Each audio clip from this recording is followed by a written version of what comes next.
उत्पत्ति। परमेश्वर ने संसार और जो कुछ भी इसके अंदर स्थिर है उसको निर्माण किया है। बाइबल की आयत है यशायाह 42:5।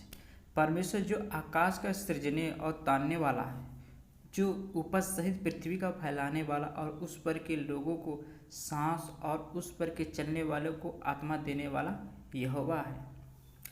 हमारी बाइबल जो परमेश्वर का वचन है बताती है कि कैसी दुनिया का निर्माण हुआ।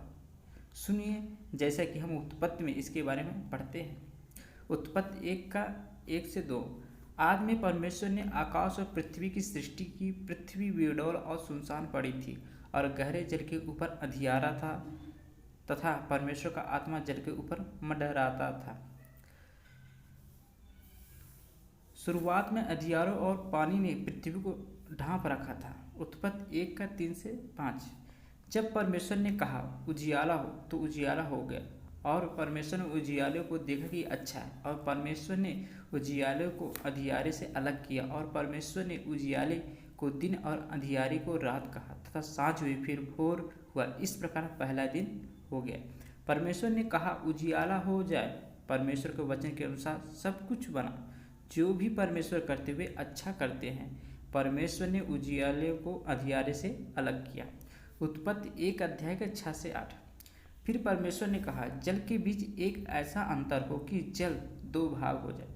तब परमेश्वर ने एक अंतर बनाकर उसके नीचे के जल और उसके ऊपर के जल को अलग किया, और वैसा ही हो गया। और परमेश्वर ने उस अंतर को आकाश कहा तथा सांझ हुई फिर भोर हुआ। इस प्रकार दूसरा दिन हो गया। परमेश्वर ने पानी को 2 भागों में अलग किया। पानी निचले भाग में इकट्ठा हो गया और ऊपरी भाग को आकाश कहा। उत्पत्ति 1:9-13। फिर परमेश्वर ने कहा आकाश के नीचे का जल एक स्थान में इकट्ठा हो जाए और सूखी भूमि दिखाई दे, और वैसा ही हो गया। परमेश्वर ने सूखी भूमि को पृथ्वी कहा तथा जो जल इकट्ठा हुआ उसको उसने समुद्र कहा, और परमेश्वर ने देखा कि अच्छा है।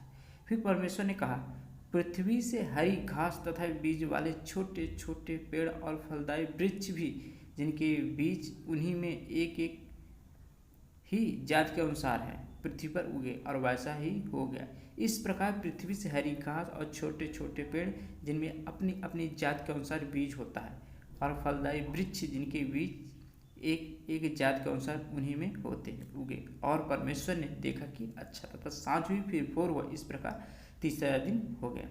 परमेश्वर ने आज्ञा दी धरती के ऊपर का पानी एक जगह पर इकट्ठा हो जाए ताकि सूखी जगह दिखाई दे। परमेश्वर ने आज्ञा दी धरती पर हर प्रकार के पेड़ और पौधे उपजे। क्या परमेश्वर भूखा था और उसको कुछ खाने की आवश्यकता थी? पेड़ और पौधों को किसकी आवश्यकता होती है? प्रकाश, धरती और पानी। परमेश्वर ने सब कुछ सही तरीके से किया। परमेश्वर ज्ञानी है, इसलिए कुछ गलती नहीं करता। शुरुआत में सब कुछ पूर्णतया था। वहाँ पर झाड़ियाँ, घास फूस और खराब फल नहीं उगते थे। उत्पत्ति 1:14-19। फिर परमेश्वर ने कहा दिन को रात से अलग करने के लिए आकाश के अंतर में ज्योतियाँ हो, और वे चिन्हों और नियत समयों और दिनों और वर्षों का कारण हो, और वे ज्योतियाँ आकाश के अंतर में पृथ्वी पर प्रकाश देने वाली भी ठहरे, और वैसा ही हो गया। तब परमेश्वर ने 2 बड़ी ज्योतियाँ बनाई। उनमें से बड़ी ज्योति को दिन पर प्रभुता करने के लिए और छोटी ज्योति को रात पर प्रभुता करने के लिए बनाया, और तारा गण को भी बनाया। परमेश्वर ने उनको आकाश के अंतर में इसलिए रखा कि वे पृथ्वी पर प्रकाश दे तथा दिन और रात पर प्रभुता करे, और उजियाले को अंधियारे से अलग करे। और परमेश्वर ने देखा कि अच्छा है तथा सांझ हुई फिर भोर हुआ। इस प्रकार चौथा दिन हो गया। परमेश्वर ने सूरज, चांद और तारे बनाए। परमेश्वर नियमवादी है। सूरज प्रत्येक दिन उगता और नियम के अनुसार इसकी आवश्यकता में परिवर्तन होता है। उत्पत्ति 1:20-23। फिर परमेश्वर ने कहा जल जीवित प्राणियों से बहुत ही भर जाए, और पक्षी पृथ्वी के ऊपर आकाश के अंतर में उड़े। इसलिए परमेश्वर ने जात जात के बड़े बड़े जल जंतुओं की और उन सब जीवित प्राणियों की भी सृष्टि की जो चलते फिरते हैं, जिनसे जल बहुत ही भर गया। और एक एक जाति के उड़ने वाले पक्षियों की भी सृष्टि की।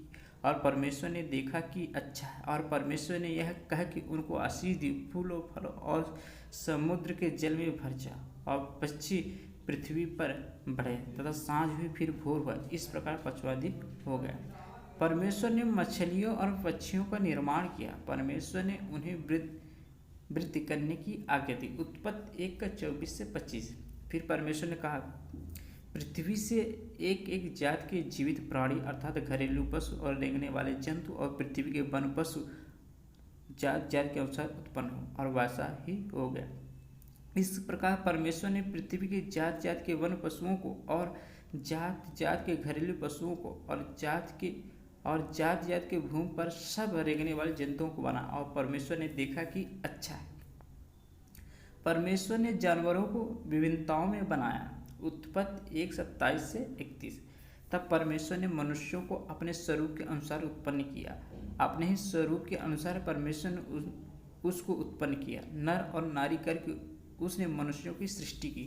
और परमेश्वर ने उनको आशीष दी और उनसे कहा, फूलो फलो और पृथ्वी में भर जाओ और उसको अपने वश में कर लो, और समुद्र की मछलियों तथा आकाश के पक्षियों और पृथ्वी पर रेंगने वाले सब जंतुओं पर अधिकार रखो। फिर परमेश्वर ने उनसे कहा, सुनो, जितने बीज वाले छोटे छोटे पेड़ सारी पृथ्वी के ऊपर है और जितने वृक्षों में बीज वाले फल होते हैं, वे सब मैंने तुमको दिए हैं, वे तुम्हारे भोजन के लिए। और जितने पृथ्वी के पशु और आकाश के पक्षी और पृथ्वी पर रेंगने वाले जंतु हैं, जिनमें जीवन का प्राण है, उन सब के खाने के लिए मैंने सब हरे हरे छोटे पेड़ दिए हैं। और वैसा ही हो गया। तब परमेश्वर ने जो कुछ बनाया था सबको देखा, तो क्या देखा कि वह बहुत ही अच्छा है। तथा सांझ हुई, फिर भोर हुआ। इस प्रकार 6वां दिन हो गया। दुनिया और जो कुछ भी है वह सब कुछ परमेश्वर का है, और क्योंकि परमेश्वर ने इसे बनाया है। परमेश्वर सर्वाधिकारी और दैवी है। केवल परमेश्वर के पास अधिकार है कि वह व्यक्ति को अपनी उत्पत्ति पर अधिकारी ठहराए।